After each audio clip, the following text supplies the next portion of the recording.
legends, welcome along to Hellmouth Hotline. I'm your host, Rodney Stewart. We're getting into the Paranormal Activity franchise for the next, 7 weeks or so now. I think, was there 6 or 7 of these movies? Can't recall offhand. Although I did fall down a rabbit hole of them the other day, and I've seen them all, but the last one. So I remember this first one being a bit of a hit whenever it came out. Well, it was all the talk whenever it first came out, if memory serves. And it's one of those movies that, as an indie film maker that has an interest in learning this stuff, you can learn a lot from Paranormal Activity because it's so simply done, like by today's standards, with a half decent piece of editing software and a camera and a tripod. You could literally recreate the vast majority of the stuff in this movie. It is, I think it's the reason why it's so simply done. Kind of freaks you out, but there's one moment in particular in the movie that not necessarily freaks me out, but just kind of unsettles you, and that's the moments where the jump ahead is when the woman gets out of the bed and she stands for 2 hours staring at her boyfriend sleeping. It's a very, very tasty movie, very well done. The money this made was phenomenal. Let me see. It was originally developed as an independent feature and given film festival screenings in 2007. It was shot for $15,000. Then Paramount Pictures bought it and modified it with a new ending that cost an additional $200,000. Now, again, having said that, there's sometimes it's understandable the amount of people that work in a movie, and you hear the budget that was involved in a movie, and then you see something like this here, and you kind of think to yourself, where did all the money go? Like, I know you had to pay everybody that was on the cast and crew and all that sort of stuff and get your locations and all together, but as far as the ins and outs of making this movie, very, very simple stuff again.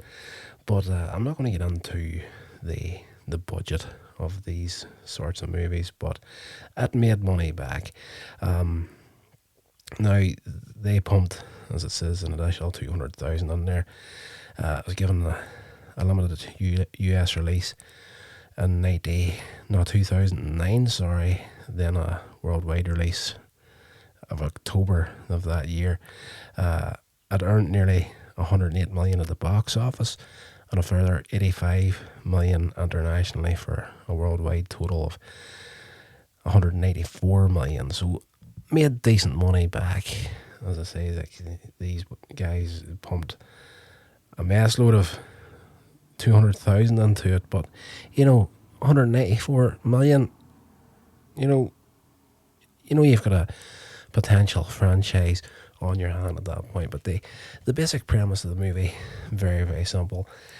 It follows the story of Katie and Micah, who've moved into this new house in San Diego, and she claims there's an evil presence. This is breaking it right down. I'm not going to go in the ins and outs of the whole thing, because where this movie shines at is those moments when you're watching the footage that they're recording at night, the more and more things that are going wrong in this house they're living in, with this presence that's following her. And she claims it happened to her and her sister whenever they were children.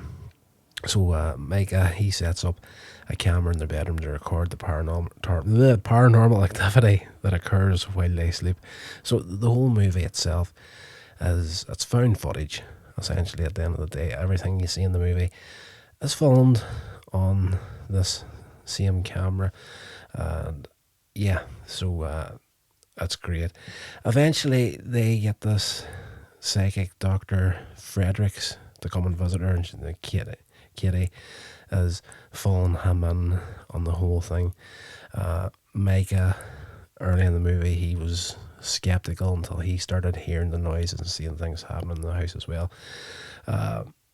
this Dr. Fredericks suggests that they might be haunted by a demon and not a ghost. A ghost would be the spirit of a human, but a demon is something else, something sinister. It feeds off negative energy. It's intent and tormenting her. So it's not a matter of her leaving the house and going somewhere else. She's already said herself this happened to her whenever she was a child, and her sister, and obviously if they get out of the house, this thing's just going to follow her wherever she goes. So yeah, he advises not to communicate with it, not to give it any attention, get hold of a demonologist. But Micah, he continues to film and try and seek this thing out. The camera throughout the movie captures all these things, minor noises, flickering lights. The bedroom door moves at one point. They start to escalate into louder noises, doors slamming, and grunts and screeches, and some of them are just, they're hidden, kind of hidden, like they're there, but they're very strategically placed. Yeah, so one night Kitty appears to be in a trance, and she gets up, stands beside the bed staring at Micah for 2 hours, and then she goes outside. Of course he wakes up, she's not there, and when she's standing there for the 2 hours on the camera, like we're seeing found footage, so every once in a while throughout the movie it'll skip in the fast forward and you see her standing there at the edge of the bed. The time starts to speed up, you can see it counting down on the camera on the screen, and yeah, that's, you can see her movements been speeded up as well. So now I want to say that they were committed enough for her to stand there for a full 2 hours and go through the whole thing, but a bit of creative editing there could cut that down. You could have her stand there for about 5 minutes, 10 minutes, and move slightly here and there to make it look, whenever it's speeded up, they could just overlap that and repeat it. But I like to think that they actually took the time to make her stand there for the 2 hours. So yeah, he goes down, he's talking to her and everything, asking her, why are you sitting outside and everything, and she's answering him and whatnot, but she's kind of zoned out as well. But next morning she doesn't remember any of this. So Micah, being the brain trust that he is in this movie, brings home a Ouija board to try and talk to this thing.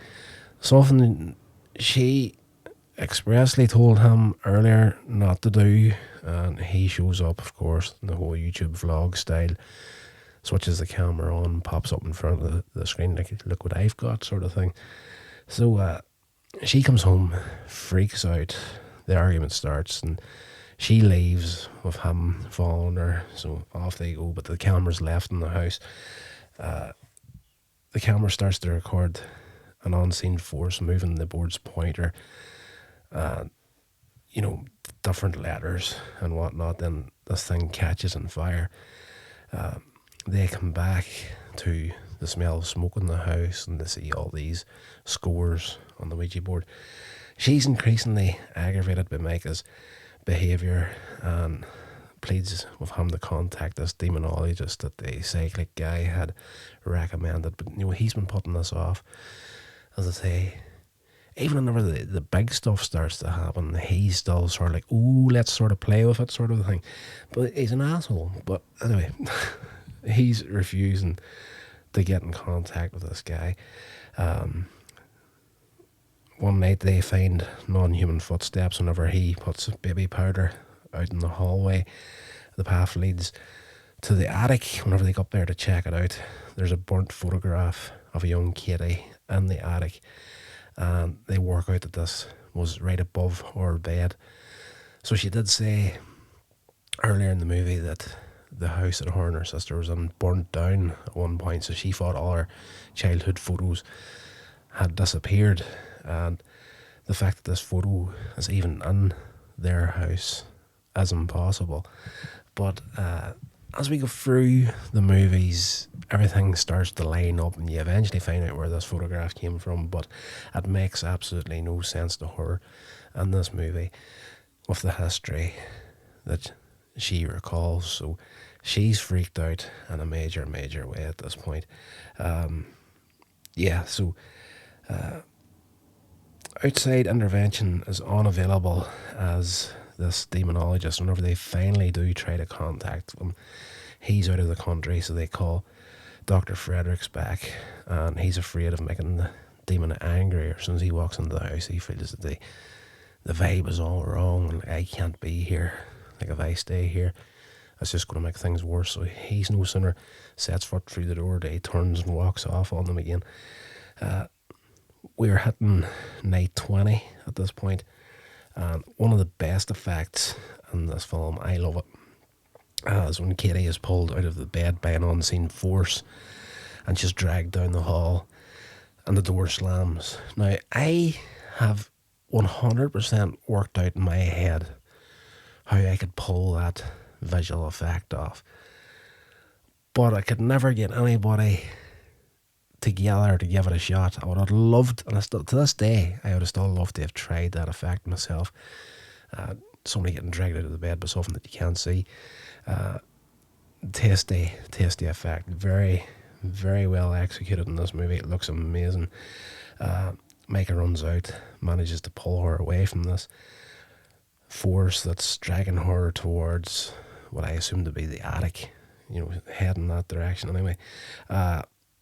Micah discovers a bite mark on Kitty's back the morning after. That motivates him to try and get out of the house, but Kitty abruptly insists on staying at this point. So the film doesn't so much tell you at this point, but she's obviously possessed at this point in the movie. On night 21, Kitty gets out of bed once again, walks around the other side of it, stares at Micah for another 2 hours before slowly walking out of the room and down the stairs. A few moments later, she starts screaming for Micah, and he wakes up, hears her screaming down the stairs, and he rushes out to help her. This is where it kind of fell apart for me. The movie, let's just finish it off here, what happens in the movie. So he goes down the stairs, she's screaming, he's screaming at her, you can hear him screaming as well at one point, and then everything goes dead quiet. At that point, Micah's body is violently hurled through the bedroom door at the camera, which is knocked off the tripod, falls down its side on the floor. Again, all found footage. At this point, you see Katie standing in the doorway with blood on her shirt. She crawls over to Micah's body and then looks up at the camera with this grin. Then she lunges towards the camera, and her face has this demonic snarl on it. And we cut to black at that point, and then there's a little epilogue text on the screen that states Micah's body was discovered by the police, and Katie is still missing. So, for me,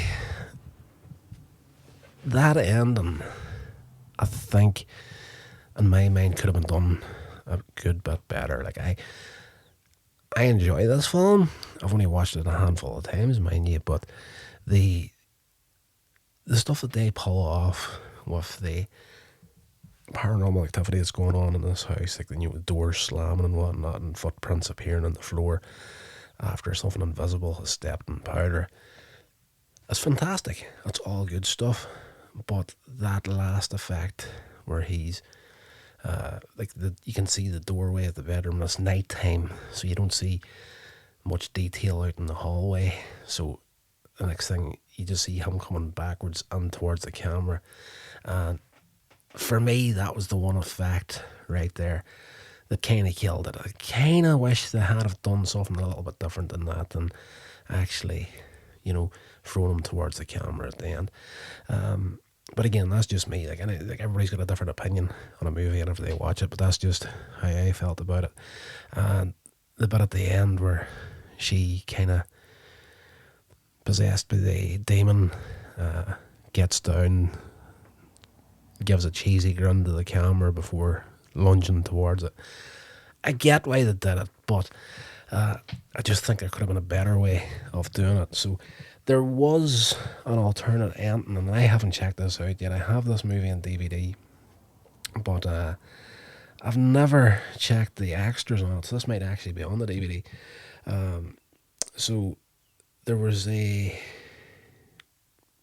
once Paramount acquired the film, the original ending was shown in only one public viewing before being scrapped. 2 new ends were developed, one theatrically released, the one we know from the movie, and the other as an alternate ending in home releases. So the original ending, I'm just looking up some notes on the net here.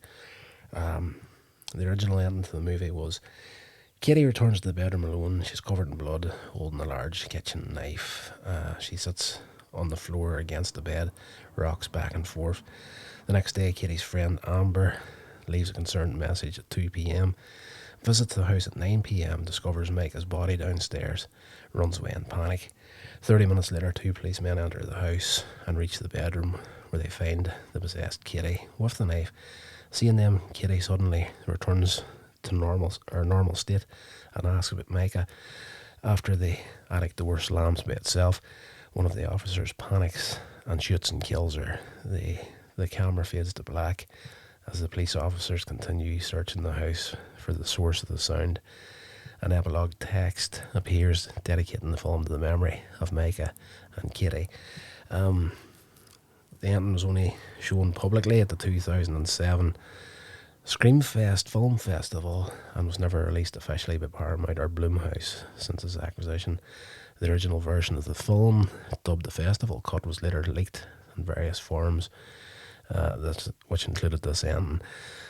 Now, just as I was reading through that ending there, I was actually watching a little short film online last night, and this guy that made this movie, I followed him on YouTube on and off, and Ryan Connolly from Film Riot. If you haven't checked out that YouTube channel, I would recommend it. He does all this sort of stuff, you know, when he's big into well, movies in general, but whenever I was big into his channel, he was always into kind of horror effects and stuff, and he would have ran you through tutorials and everything on how to do this. But a short film I was watching last night, just when I was reading that original ending for Paranormal Activity, I think he kind of leaned into that description slightly for one of his short films that wasn't the exact same ending, mind you, but there's just a few things that happened there,